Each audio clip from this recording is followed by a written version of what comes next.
Real quick, before we get started, I want to give a shout out to the sponsor of this podcast, Greenlight.ai. We all know how important compliance is, and Greenlight.ai is the leader for compliance and EOR services, especially for talent platforms. You're going to hear about them later, but thank you to Greenlight.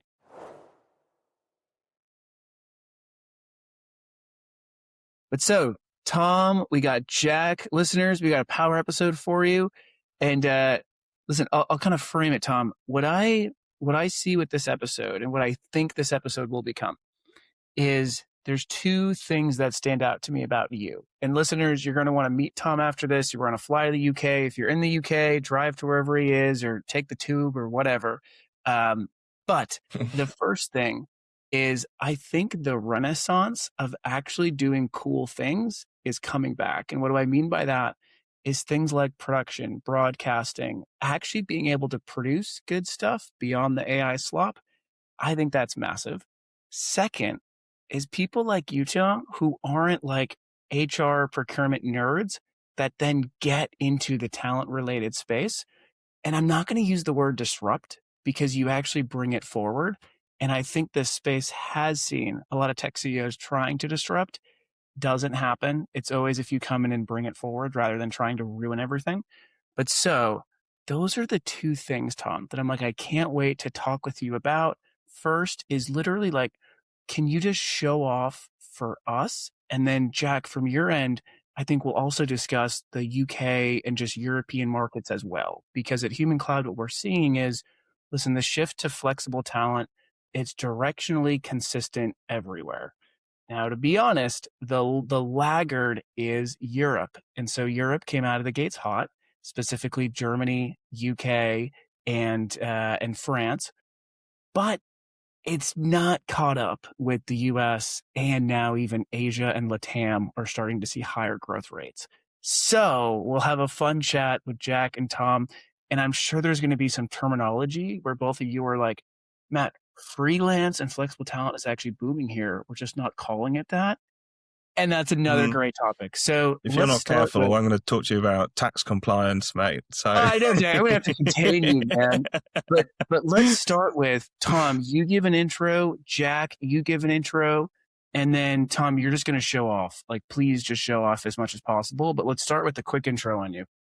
Okay, sure. So yeah, I'm Tom Pammenter. I've been involved in the supply of freelancers for basically sort of 15 years, having been a freelancer myself. We started off as an agency and built some software to make our lives of being a freelancer agency easier.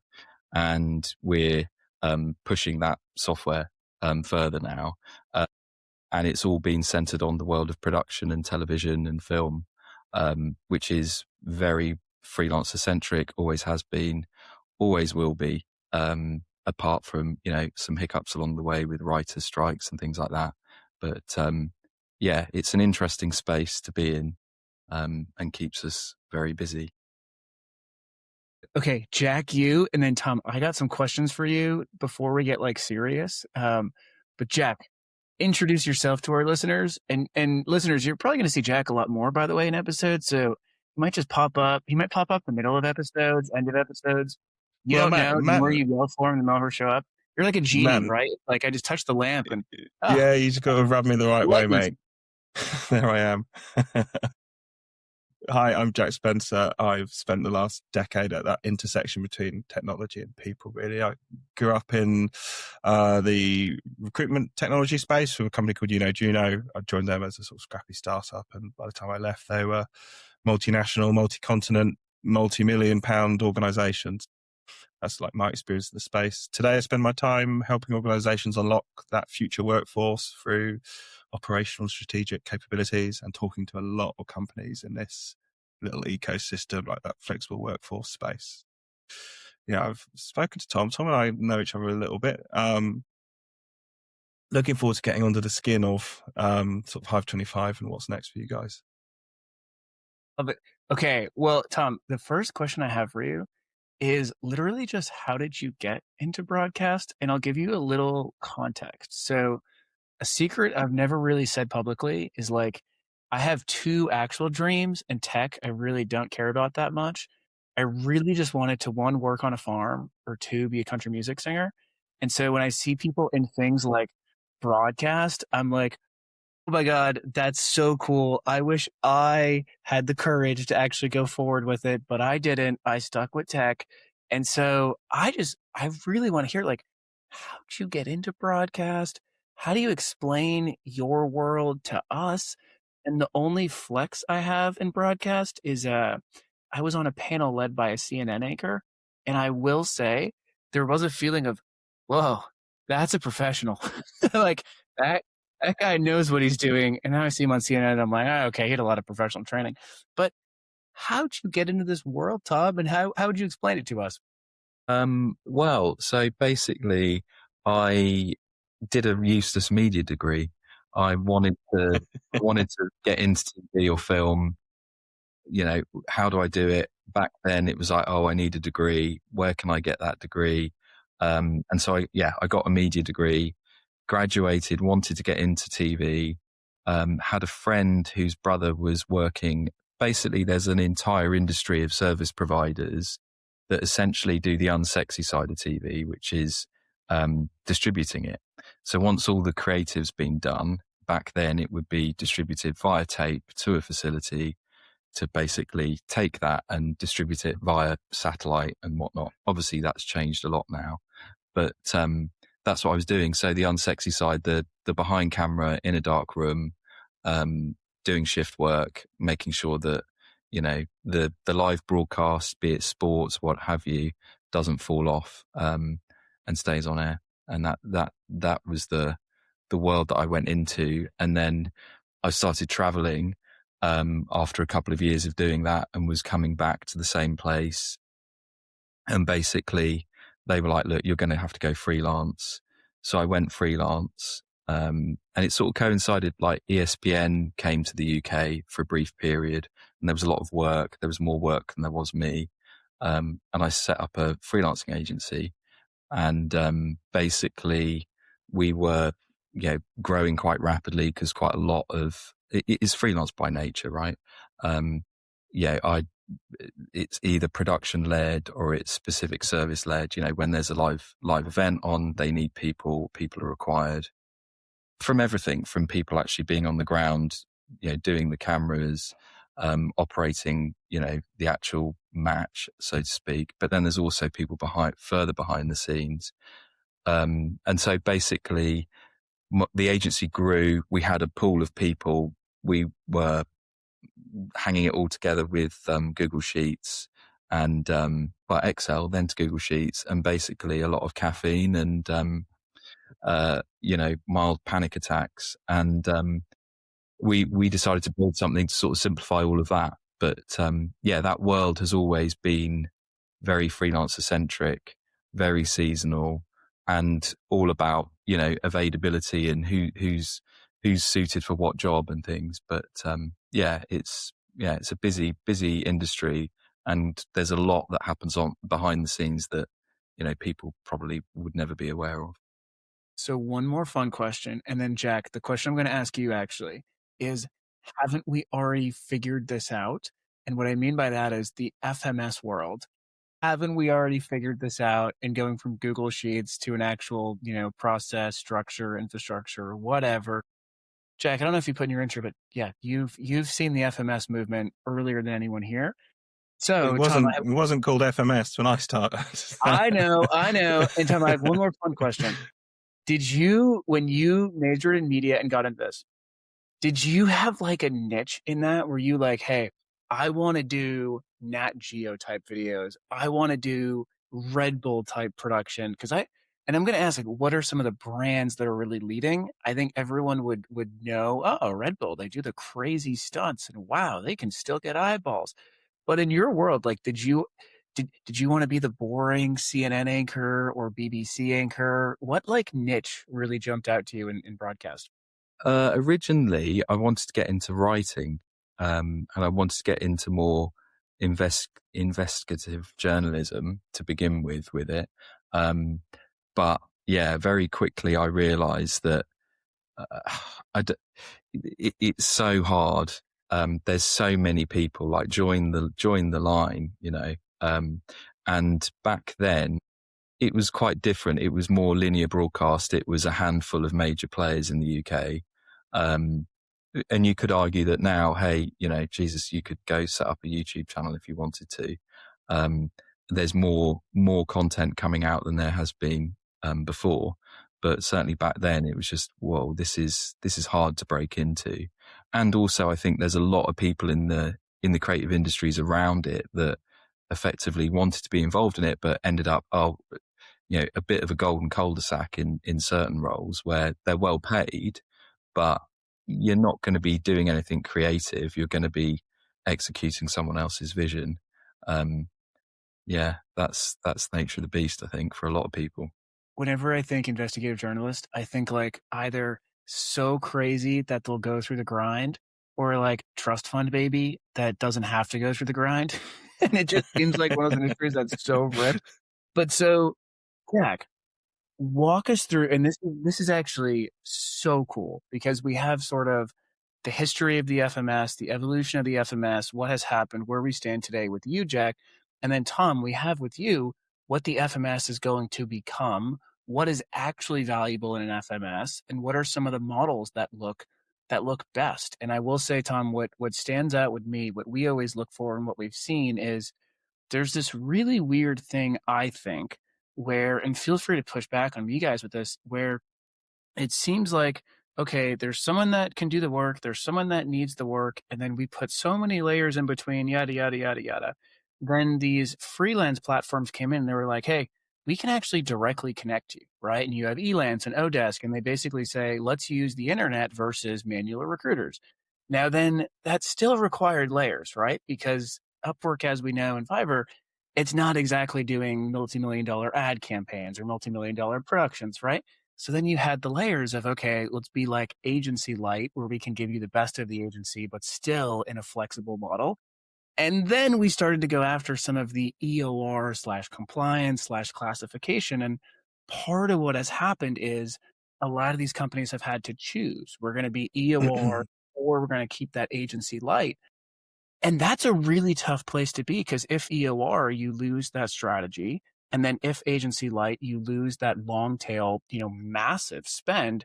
And the best ones that we're seeing right now seem to still have that, but potentially not in a way that they do it themselves, meaning they still have the agency light that's able to get these, flexible talent outcomes at scale.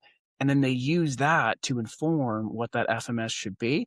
So I don't want to get the cat out of the bag too far, but Tom, that's what, when I look at you, it gets me so excited. But Jack, in our listeners, I'm like, where did it start? What has it become? And a good question. Like the FMS, I think, started somewhere else completely. I think we really started with, how do I find the right people? And it grew from there. Certainly the product that I worked at, we had a reputation for being like this amazing, vetted, validated community. It was like the members club of freelancers. And firstly, inside the M25 in London, and then more broadly the UK. And then as soon as COVID hit, we thought, basically, fuck it, let's unlock it. But what happened really was, it was very client-led. They're like, great, you're helping us find these people, but actually you delivering this person to me has created this whole can of worms of like compliance and payments mess and project mess. And like, so now you're going to have to fix that, mate. So we were having customers say to us like, well, okay, you've served up this person. Now you need to do the onboarding. You need to do the right to work check, the identity check. What, have you classified them properly? Contracts and terms and conditions and freelancer engagement, T's and C's and things like that, like all into the process. And before you know it, what starts as this like really beautiful little idea becomes this quite heavy workflow. I think we've seen a lot of FMSs go that way. The difference between lots of products is that when they get to that decision point, they go different directions. Some say, yes, we'll be this holistic end-to-end sort of closed pipe where we'll be a one-stop shop. Everything flows through us from acquisition through to delivery, payments, all that stuff. And then some people will say, no, I know what I'm good at. I'm going to stay there and we'll just play nice with others. So I think what we're seeing emerging in FMS is a combination. We've got some players that want to be that big enterprise holistic offering. and, beat out those competitors. And then we're seeing other businesses that are much more aware of what their niche is, what their speciality is, the sort of why them. And it's not about what's right or wrong. I think we're seeing different companies successful in different ways, but those that are willing to play really nicely with others, I think, or understand that actually I'm not a compliance platform, or POs and payments aren't my specialism, I'm really good at this piece. We're seeing them really prosper at the moment in our space. So yeah, I think where FMS started was very different to where it would say. As I said, like jokingly at the start, we didn't call it that, and that phrase only really started to emerge again, sort of from a client-led perspective. People started calling us that, and then the sort of rebrand starts. What I love about Tom's stuff is that, like, firstly, that industry freelance is the status quo. So it's the total like inverse of what we see in most organizations you go into, where they're like, what's this new thing that's happening in our workforce categories? Like, why is that growing? For them, it's always been these like really brilliant, high skilled people coming and delivering business as usual, not just like flexing up and flexing down. It's people delivering that core capability work. But I also love that Tom's like found very specific problems and just fixed really specific problems in a pragmatic way that creates a really easy use case and business case for like, potential customers. It all just makes sense and flows through. I the bow I put on that, Jack, actually is like, I think there's two things that everyone's now building towards. And I do think it's partnership and actual problems. And so kind of before the show, Tom, when you were like, oh, my PM friends just, man, this is like heaven for them in terms of now they can generate all this AI slop. They can really meet every single sprint deadline. They can hit as many PRs as they want. Like there's no more limit on ideas, prototypes, and even full commits. Now, there's always a limit on the amount of problems we can actually solve, because there's not that many problems in the world, and we all and they never really change, right? We're always just finding new ways to solve them. So getting those problems, and then Jack, to your point on partnership, I think this is one of the like sneaky most important things you can do that is so hard. And I think one of the reasons it's so hard is because it actually comes down, a lot of times I've seen, at least in my founder journey, this is the fourth company I started, but a lot of times you're just doing the best you can in the conditions you are. And one of those conditions is your funding structure. And so if you have taken on venture debt, you can't really do partnership, because partnership is long-term. Partnership might take 12 to 6 months to show value. And your investors expect value like this, right? And they expect flywheels and virality and ownership and proprietary. They do. I feel like I'll push back on that a little bit by saying there's more than one way to be successful, and sure, venture debt is one that's one way to measure it. But there's those two different directions don't mean profitable and not profitable. They don't mean like success and not successful. And I think lots of like business leaders in our space see, if I don't own it all, smash my competitors, and I don't have global domination, I haven't won. And that's not the reality of the space. I really don't think that. And actually, I look at that, and sort of go back to the company that I worked at, I look at that initial idea, that concept, which was so like small but pure.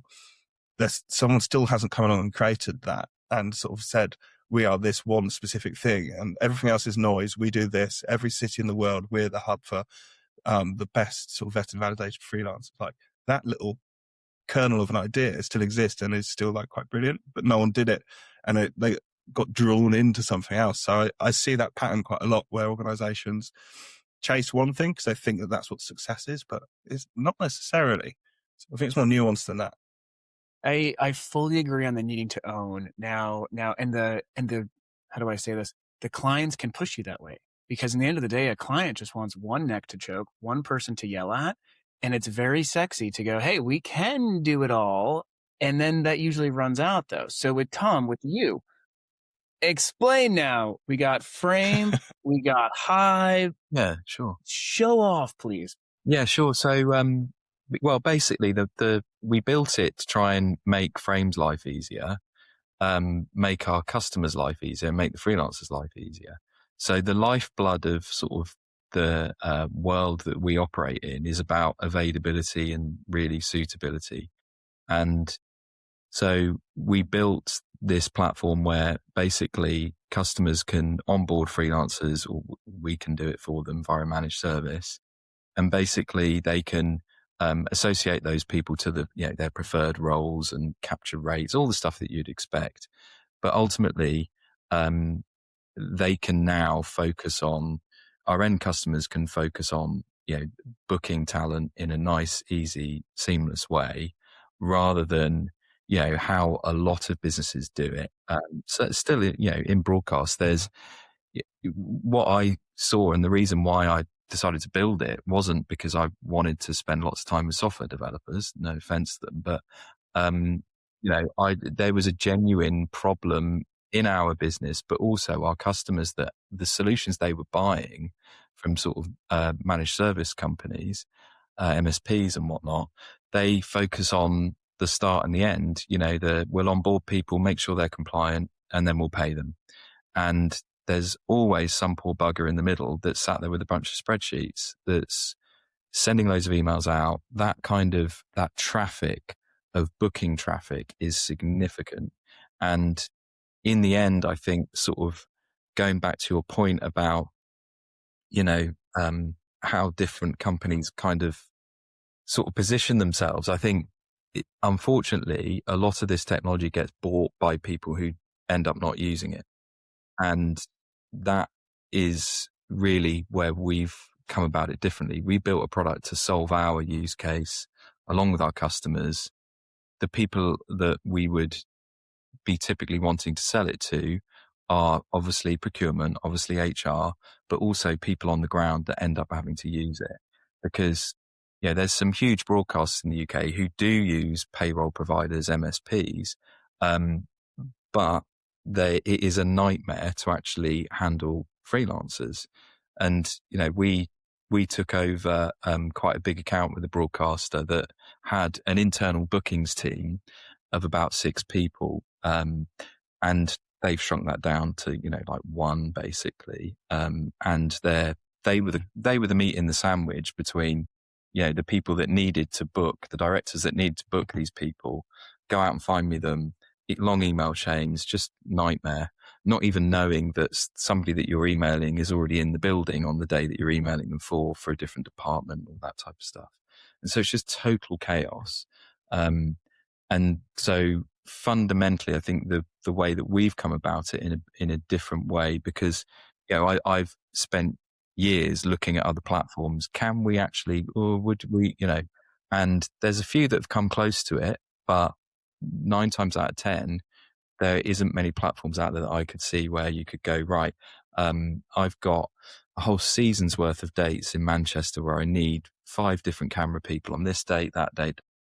Can I do that nice and quickly? And can I, exhaust all avenues without having to do that all manually? And the majority of solutions that are out there seemingly don't really handle that piece. It's an afterthought. It's all about, let's create a project, let's add people to this project. It's more of a kind of, I guess, how enterprises operate. Whereas in the world of kind of production and everything's fast moving, it's happening on a specific date. I need people for a specific date. Everything else comes after that almost. Yeah, sorry, I don't know if that answers your question. And so I'm going to get you, Tom. I'm going to get you to define it, because here's one of the fascinating things that I see is the power of timing. Jack, back to my original point of, like, there's things out of your control that you had to build towards, and that's why you made certain decisions. So, like, if funding equals this, then you have to make certain decisions, or it's best, it's typical game theory. Timing also plays a role. And so when I was early at Gigster, right? And there was Gigster and there was TopTal, and Dreesen put money into both of us. TopTal said, hey, we're going to be vetted developers. Gigster said, we're going to use our flexible, elastic network to do outcomes at scale. And those were 2 different things. Now, in the startup and small business environment, Gigster was incredible and it was working so well. But we didn't have a specific niche. So it wasn't like you with broadcast where we understood one industry so deep that we could own it. We had that, like, generalist kind of knowledge. And what happened was when we needed to get to the next level, and at this time it was the $22 million from Redpoint and Andreessen and basically going big, we had to go enterprise. Now, I don't know if we had to, right? Like I was not the executive team, right? So I do not want to speak for anyone and what they had to do. But if we didn't, I can't even imagine how tough it would be to try to justify that and do that. And a lot of solutions have also had to do that. And I would argue it's partly because of timing, right? Because one of the expectations is, well, there's these massive budget. How are you not going to attack that? And being at Microsoft, one of the things that I saw was, Microsoft did early days. They figured out how to own the end customer, but then they also figured out how to get the IT buyer so that they were the massive program and everyone else, whatever. So there's this constant divide in software always between like end user and buyer. And I think we're in a place right now where you can say, fuck it, we're going after the end user. We're going to get an actual good customer experience. And then maybe 2 to 5 years from now, we will get enterprise buyers, but they're going to buy on our terms. We're not going to blend for how they expect us to work. They're going to come and learn how we work because we can meet talent faster, all the things. So, Tom, how do you define it? And I just can't wait to learn more. And Jack, any thoughts that you would add to Tom's? Do you want me to add them now? Yeah. Speak now or ever hold your peace, Jack. I have nothing to add to that. Tom, after you, mate. Tom, what the hell is it? Define it for us, man. Define what it is. Well, really, it is. Well, I think there's two areas, right? There is, a proven use case where our customers have been using our software for a number of years, and it's become very sticky and very integral to how they do things. And they benefit from going, great, we've got a proper, partner here, underpinned with some software that just does what we need it to do. And has a very, biased, obviously, well developed, or a lot of time has gone into developing the booking engine where availability is key. That is a fundamental in that world. So, there's plenty of other, like I said earlier, legacy broadcasters, smaller, big, large companies that are just using doing the start and the end. They're not doing in between. And that is what we're trying to, position ourselves to sort of help solve. Get away from just onboarding people, just paying them. The bit in between's a nightmare. Join it all up. Just make life a lot easier, save some money, make it easier for freelancers as well, because my God, it's ridiculously chaotic for a lot of them to work at different places with different hoops that you've got to jump through that are all a bit blind, that are all a bit enterprise sale. People working in TV are genuinely treated differently by things like HMRC. There are exemptions lists where people working under specific roles are seen as being genuinely self-employed.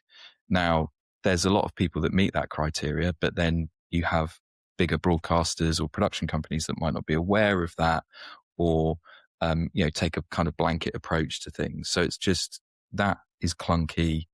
There is a lot of freelancers that should be able to sort of transact with those business in a far easier way. So it's having a partner and a platform that can, advise software with a service, I think is going to be the key differentiator moving forward. You wouldn't necessarily know that if some of these exemptions exist, if you're going to a off-the-shelf type thing, solution. And then I think kind of secondly, we've built a product that can be used by, the other beneficiary has been the agency side. Most recruitment agencies, talent agencies, people supplying people are typically using something like a timesheeting portal. And that's the thing that I think is very disjointed. Running a small business for a number of years, like, okay, how do I manage my cash flow? And not just for our clients, but for the agency side. Well, I can't get a true picture of how much we're spending because the bookings are happening on an Excel spreadsheet over here. So I'll only know what's going on when the slowest person submits a timesheet at the end of the month. And so being able to kind of really actualize, see financial data anytime that you want. Okay, it's not necessarily going to be perfect, but if it's linked to your booking engine as a business owner, that's quite powerful and very important. And so the idea is our technology can be used by any small agency that wants to basically offer something that they probably need at the moment if they're just using timesheets and spreadsheets and a lot of admin people, and also they can become a stickier provider to their end customer, because a lot of the time you want your end customer to be able to transact with you in a nice, easy, smooth way, and you'll become a stickier supplier as a result. So that fundamentally is the vision, is for it to be used in, it's like any business, is for it to grow, but quite clearly within the production environment where it's come from, but also be used by, effectively work happens on specific days. I know there's a lot of SOW type solutions out there and things, but fundamentally a lot of work that goes on is time and materials. It is underpinned by, I need to book Jack and Matt for X amount of days. How do I do all that? Did he just invent a new term, Jack, by the way? Did you hear that? Which one? Software with a service, which we could call it SWAS. Is that the new your agent? I love that. I love that phrase. Make sure you listen. Have you heard that before? Tom, did you just make that up? That was beautiful. I've heard it a couple of times, but I think it's the natural progression, really, because when I buy software, I want to know who's behind it. I want to know that is there a human being, as much as there's a expertise and knowledge behind it. I don't just want to be always referred to a pop-up AI agent or, send me to their wiki. I want people behind it that care and know what they're doing. Yeah. It's not just the login, ultimately. We started in my past life, we were fiercely sort of plug and play. It was independent. It was software, and we were proud of it. Here's the keys, off you go, have fun. And towards the end of my time there, implementing larger and larger projects, it became much more like white glove sort of concierge service, where it's not about just implementing, chucking the keys and walking out the door and saying good luck. It's actually what you're buying it's the workflow and it's the platform, but it's also the expertise and the knowledge that you're buying into. And often what sits behind these platforms is people that are incredibly knowledgeable about the sector that you're working in. And it feels like quite an easy lift internally to offer that and commercialize it. So I've seen it. I do love SWAS though. I'll be stealing that. Yeah, we're totally, Jay, we're going to make t-shirts. Yeah. S and then _ we didn't make this term up. We think Tom did. Tom says he didn't. Yeah, exactly. We'll put that on the back. And this is where it is we sit in a really interesting time, because to the point of SWAS, okay, this is so funny. And obviously, I don't know if you Brits know, but there's actually a term related to SWAS, and we're going to hear a lot of shit in the comments about it. And it's not the most professional word. I'll tell you guys offline what it means. But hopefully you guys know what I'm talking about. This concept, though, usually this is where you see this divide between enterprise and small in terms of how you can serve both niches. Because in the enterprise, we can say, oh yeah, it's $120K, an installation fee or deployment fee. And then, oh yeah, it's a 5 to 15 a month, fee that's just related to the service or the management layer. And you kind of hide the fact, right? Where you're like, oh, look, we provide this service. Well, okay, you've staffed one or a couple of VAs or a couple account managers. So is it really service? I don't know. But still, the enterprise gives you that grace of funding what becomes true SWAS. Now, I think what's different, and it dovetails into my next question for you, Tom. I think what's different is that, and especially with AI, it's now so cheap. So as I mentioned to you guys, I forget if it was in their show notes, but we've fully automated our content side. So we used to be this very, very labor-intensive content team where we would spend, $100 to $200K a year just to get episodes like this out the door. We've fully automated that. It now literally only costs us tokens. Another quick example that I actually found out last night. So when we want to go scrape new solutions, and this is in terms of like, think about it like you have a 2 to 5 year McKinsey consultant working on something. That would probably cost you what, 150 to 300K a year to have that type of resource. It now costs us around $6 per 15 companies to scrape. And so it's not free, but the tokens cost us $6 per 15 companies. And I would argue the scraping is better than what a analyst used to do because there's just more data and whatever it is. But okay, I say that all to say that this SWAS model now seems more possible than it ever was. And I think there's a second thing, which have you ever heard the term like the compounding startup? You ever heard that term before?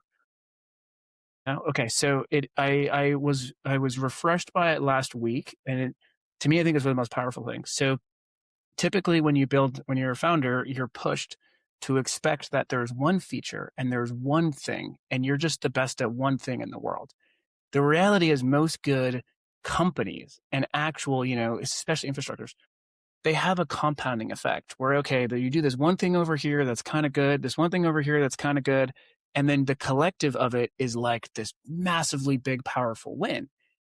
I think when looking at you, Tom, I think the fact that you have Frame and Hive, and I'm assuming right now, so tell me if I'm wrong, but I'm assuming that because you have Frame and you have Hive, you can provide this full experience. And because AI has made software development and just building a business so much cheaper, you can provide both of these services at pretty well reasonable scale in a way that doesn't force you to either go enterprise or venture debt.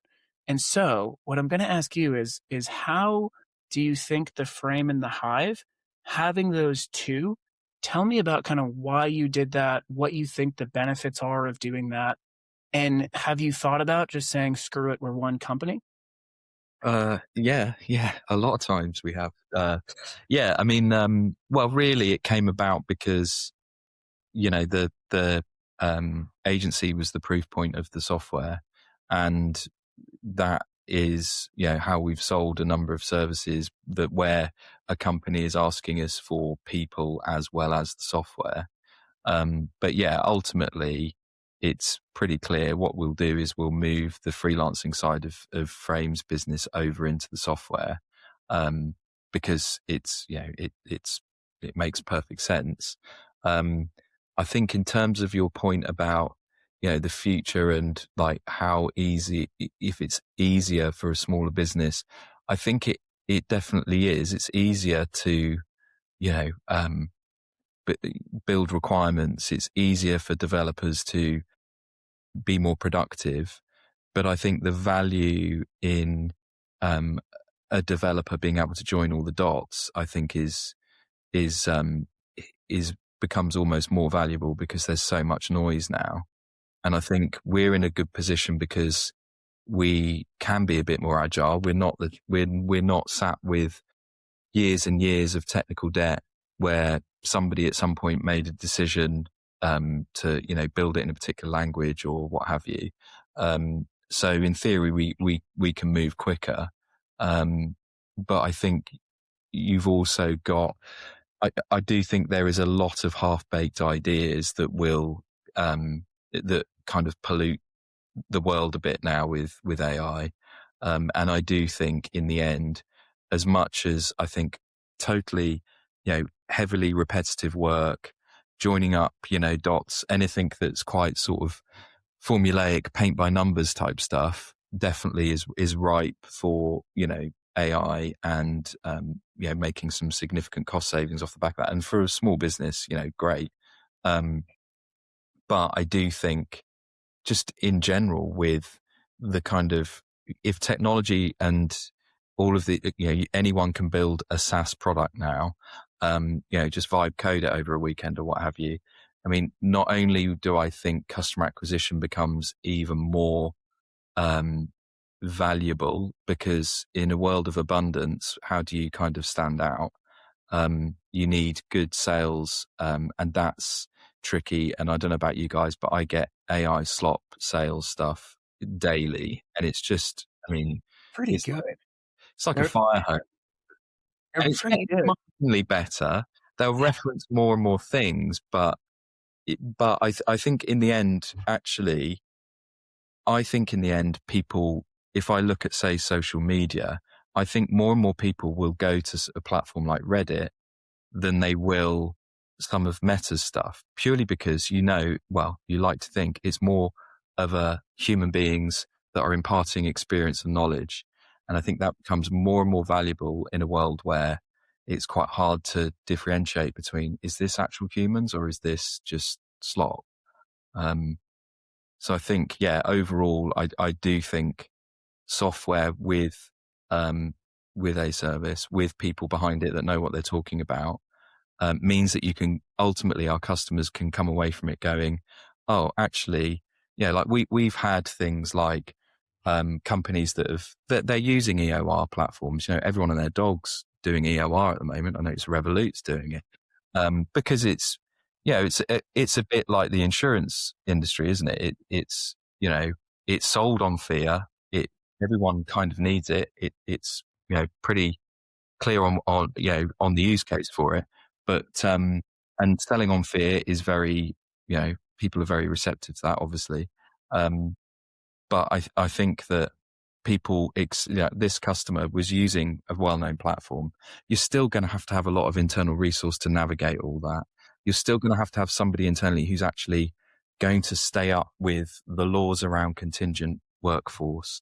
The UK, for example, I mean, there's so much changing in it all the time. It's a job in itself. Yes, you could consult Claude every now and then and whatnot, but you do need a human being, that joins the dots and can understand the priorities for you as a business. And I think that's why having a partner that is less about just, here is, we're going to treat everyone the same and we're just going to make one big determination and here's a login type thing. I think that will change. I hope it changes. I'm seeing evidence of it. But the people that transitioned away from, yes, we've got 80 contractors that we're firing through an EOR, all based across Europe, we're basically like, we just want to have one interface. Can you guys do all this with trusted partners? And we just want to give you the headlines of what we need people to do, contact details, put them in the system. Let's get going. And that's effectively what we do. And they have a single, contact point to manage all of that rather than having to use a bunch of different things off the shelf. Yeah. And to your point on EORs, you could easily, there are EORs that specialize in just working with you, Tom. And so I think the EOR, so we're seeing that EOR is actually the fastest growing segment. So if you look at our data, you see I think it's 140% growth right now with EORs. And if you look at the two sectors that are doing the best, it's specialized talent marketplaces and it's EORs. The ones that are doing the worst, obviously staffing. We have a newsletter going out tomorrow where it actually breaks down the top 10 staffing, but also large talent, generalist talent marketplaces and their stock prices. Not good. It's not going to look good. It's going to be 15 to 30% reduction in all of them. Really bad. And this is where I will say, this is where AI is crazy because, Tom, we are now getting this data that I would expect to be seeing from a Bloomberg and getting from an actual financial advisor. And we're getting it like this because it's integrated through all our systems. So now we can go, oh, wow, look, this is within seconds data that you used to have to pay $100K minimum plus to get access to, which is nuts. Jack, what do you think on SWAS? And what do you think on everything Tom said? I think my feelings on SWAS are very clear. I think people want service wrapped around their delivery these days, and to me it makes total sense. I'd love to talk a little bit around the AI piece. I think you're spot on, Tom. The number of businesses I've been inside or seen inside, which outwardly project a sort of fully automated AI technologically driven process, And then you look behind the curtain, and what it is a form, a database, and an intern using ChatGPT to fix those compliance problems. It's not the exception; it's almost the rule. There's a lot of organisations that you're right. You can vibe code the front end of a platform. The things that made like your company or Juno, or I think of companies like Worksome, for example, like brilliant. I don't think it's the complexity of their products. I really don't. I don't think these are experiences where you log on and you're necessarily blown away by silky UX, which isn't to say it's not good. It's the fact that they know what they're solving and they know what their customers need. And that one of the reasons we did so well at YJ for ages was we were competing against people that called freelancers vendors. And they're like, they're not vendors. And I'm like, I know they're not vendors. And they're like, and then I don't need to raise a requisition. I need to create a booking. And people were so frustrated with trying to cram like the actual sort of boots on the ground reality into these round holes that they were just so frustrated with it. It was slow and clunky. Going back a couple of points, like I've seen the tech stacks of big like what they called production houses around Soho. And if you took the logo off the top right, it could honestly be for an energy company or for a bank, or like there's nothing in there that signals, we need people in dynamic turnaround times, locations, specialist skills, they need kit, they need these sets of expertise. Like there's nothing in there that would give away a clue to the type of workforce that they're managing. And I always found that actually astonishing that you could be like, you're Warner Brothers. Like, why are you using this thing to manage like accountants to bring them through your business? And they're like, well, we don't actually do it. What we do is we ring them and then they do the work. And then on Sunday, we sit down at a computer and we retrofit like all the work to fit so that the workflow like makes sense afterwards. And it's just creates these operational and risk holes in these businesses.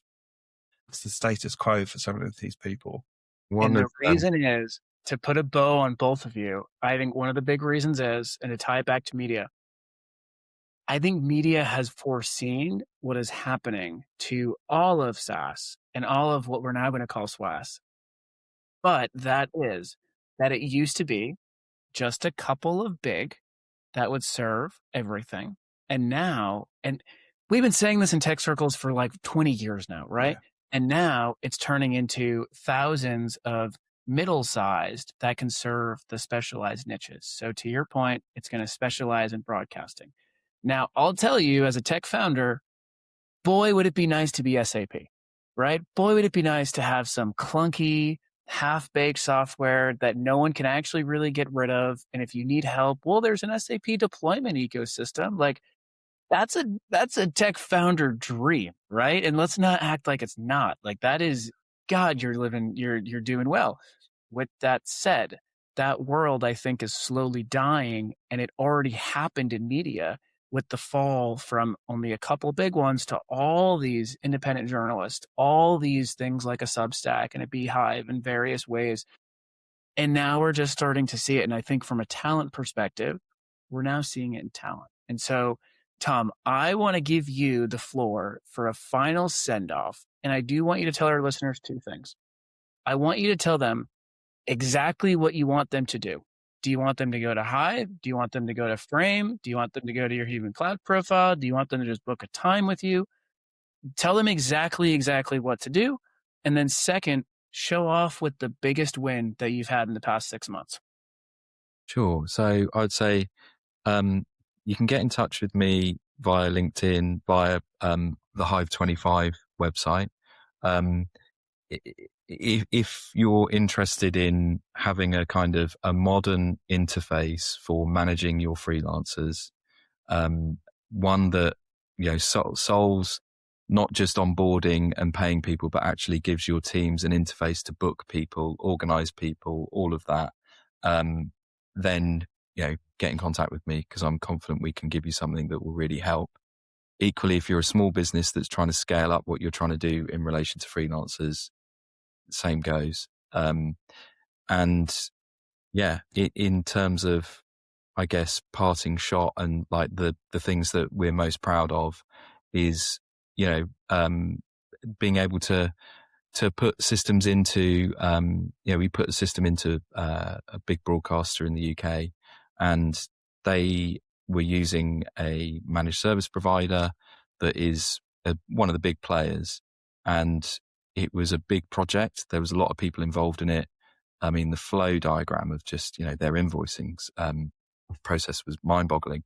And we put it in, and we took them out. We took the main team out for lunch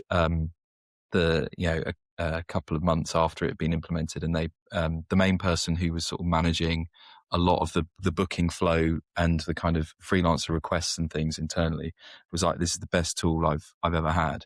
And don't get me wrong, I'm a pessimistic Brit by nature. I'm not saying, Jesus, we've just built, quantum, we've solved quantum computing here. But I just think in relation to how a lot of businesses of a certain size operate, you can tell me, we can onboard people in and get them using it super quick. It's a modern solution for the modern way of working, of which, it's irrefutable. It's moving towards freelance and always has been in our world. And we're looking to make it as simple as possible for everyone involved. Love it. All right. On that note, everyone go reach out to Tom ASAP. Links in the show notes. Jack and Tom, thank you both for hopping on. Is there any final British sign off that you want me to say? Toodle pip. Yeah. Toodles. I can tell you, if I was in London, I'd be getting yelled at for something. I never told you guys, I got hit by a biker in London, and I've seen the aggression. We do that when we see tourists. We aim for them. I respect it. I respect it. All right. Well, whatever weird thing you just said, we'll make that the sign off. Thank you, you two, for hopping on. Cheers. Good to speak to you.